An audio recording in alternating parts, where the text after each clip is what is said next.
osuke ekhula njengabo bonke abantu, unohamba lahambayo njengabo bonke abantu, unezinto afuna ukuyi-achieve njengabo bonke abantu. uNkulunkulu alijime uhambo lakhe, amaplan akhe awakhansele, izifiso zakhe ayihlehlise ukuze kuphendule imikhuleko yabathile. Njalo uNkulunkulu ebiza umuntu usuke ebona abantu. uNkulunkulu ebiza umuntu umbiza ngenxa yezikhalo zabantu. Mhlawumbe ngeBhayibheli kwake kwakhala abantu eGibhithe, kwabiza umuntu ePhalesi.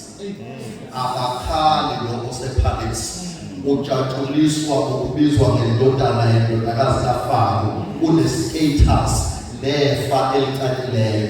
Kodwa uNkulunkulu wayijikayo lento yalawo baseGibhithe naleso status neprofile yokuthi ungasebukhosini, kwafanele ayolusiziwe ngoba khona bakhala. Hamba Mose uyokhipha abantu bami, ngizwile ukukhala hayi kwakho kodwa kwabo, ngibonile ukuhlupheka hayi kwakho kwabo. Ngakho ngithi hamba. U-Israyeli uhlakaniphile, bewuyothi uma ubona uMose uqonde ukuthi iy'mpendulo-ke lezi zemkhuleko. Whenever you pray for your pastor, you are praying for the answers of your prayers. Whenever you are supporting your pastor, you are supporting the answer